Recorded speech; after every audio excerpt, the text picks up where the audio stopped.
Welcome to Kavitha Krish channel. இன்றைக்கி நம்ம சேனலில் என்னோடய லஞ்ச் ரொட்டீன் வீடியோ தான் பார்க்க போகிறீங்க. வாங்க வீடியோக்குள்ளே போகலாம். நேற்று கெண்டை மீன் குழம்பு பண்ணோம். ஸோ அந்த குழம்பு கொஞ்சம் மீதி இருக்குது. மீன் குழம்பு ஏற்கனவே கொஞ்சம் இருக்கிறதுனால இன்றைக்கி சிம்பிளாக ரைஸ் பண்ணிவிட்டு அது கூடவே நாட்டுக்கோழி முட்டை மசாலாவும் வெங்காய ரசமும் செய்ய போகிறேன். ஸோ இந்த 2 ரெசிபியுமே உங்களோட ஷேர் பண்ண போகிறேன்.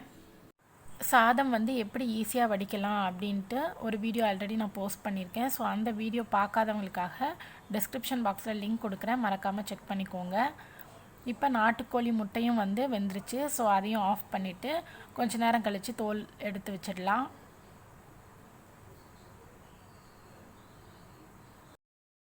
இப்போ சாதம் நல்லா கொதிக்குது. இப்போ சாதத்தை வடிச்சிடலாம். ப்ரெஷர் குக்கரில் பண்ணுறதை விட இந்த மாதிரி செய்யும் போது ரொம்பவே ஈஸியாக இருக்கும். கண்டிப்பாக ட்ரை பண்ணுங்கள்.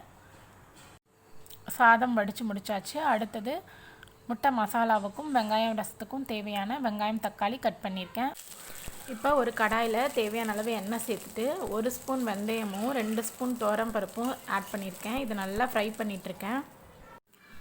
இப்போ இதில் காரத்துக்கு தேவையான அளவு வரமிளகாய் சேர்த்துருக்கேன். நான் ஒரு 3 வரமிளகாய் சேர்த்துருக்கேன். உங்கள் காரத்துக்கு தகுந்த மாதிரி நீங்களும் சேர்த்துக்கோங்க.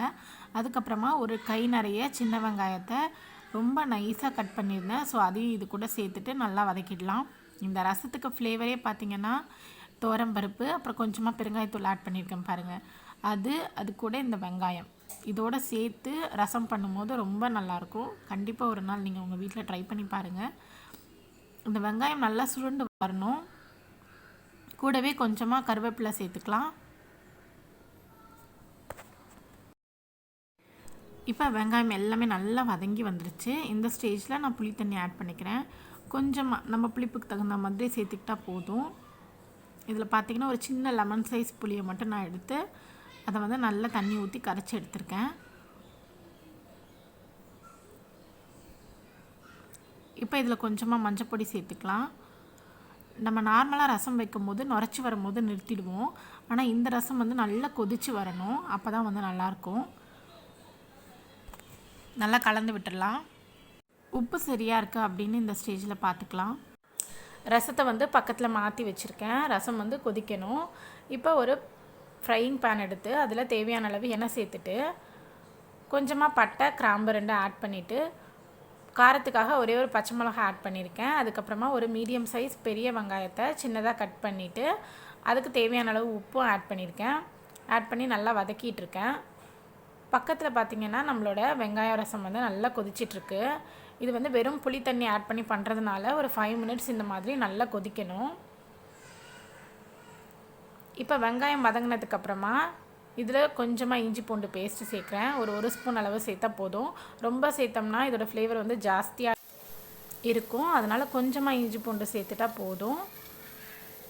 அதையெல்லாம் நல்லா வதங்கினதுக்கப்புறமா நல்ல ஒரு பெரிய பழுத்த தக்காளி அதையும் சின்ன சின்னதாக கட் பண்ணி ஆட் பண்ணியிருக்கேன். ஸோ அதையும் நல்லா வதக்கி விட்டுடலாம்.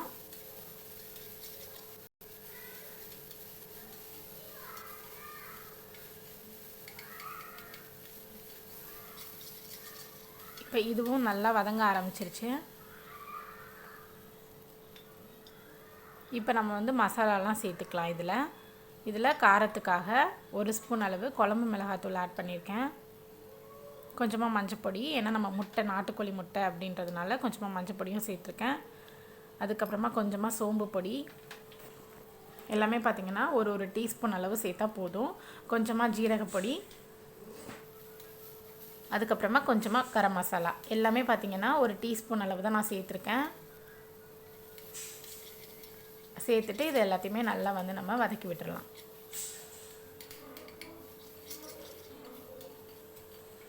இப்போ மசாலா ஓரளவு கொஞ்சமாக வதங்கினதுக்கப்புறமா நமக்கு தேவையான அளவு தண்ணி சேர்த்துடலாம். இதில் கொஞ்சமாக தண்ணி சேர்த்துட்டு உப்பு காரம் எல்லாம் கரெக்டாக இருக்கா அப்படின்னு செக் பண்ணிக்கோங்க. செக் பண்ணிவிட்டு மூடி போட்டு இதை நல்லா கொதிக்க விட்டுடலாம்.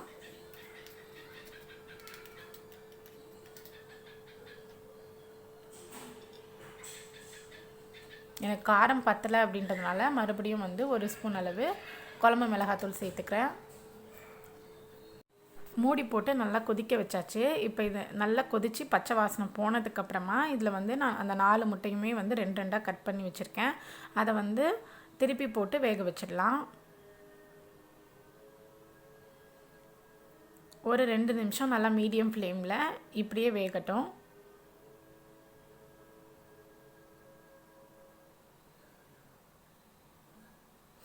இப்போ கொஞ்சமாக கருவேப்பிலை சேர்த்துட்டு அது கூடவே கொஞ்சமாக மிளகுத்தூள் சேர்த்துக்க போகிறேன். எனக்கு வந்து முட்டையில் வந்து மிளகுத்தூள் சேர்க்குறது ரொம்ப பிடிக்கும்.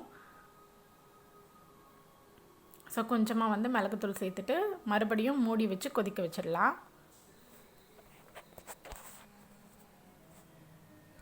இப்போ பக்கத்துலேயே ஒரு வார்ப்பு கல்லில் தேவையான அளவு கல்லெண்ணெய் சேர்த்துருக்கேன். சேர்த்துட்டு ஒரு 2 துண்டு மீன் மட்டும் ஃப்ரிட்ஜில் இருந்துச்சு. ஸோ அதை வந்து இப்போ ஃப்ரை பண்ணுறேன்.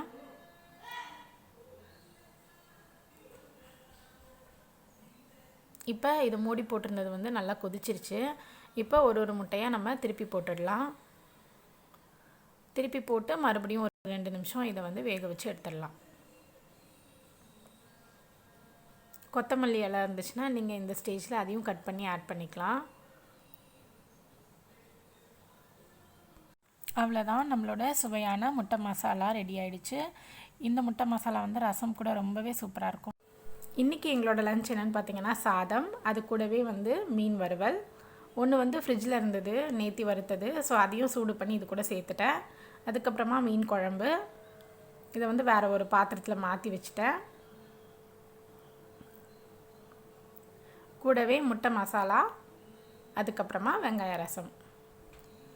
இந்த மெனு உங்களுக்கு பிடிச்சிருந்ததுன்னா மறக்காமல் கவிதா கிறிஸ் சேனலை சப்ஸ்கிரைப் பண்ணுங்கள். கூடவே உங்களோட ஃப்ரெண்ட்ஸ்க்கும் ஃபேமிலிஸ்க்கும் ஷேர் பண்ணுங்கள்.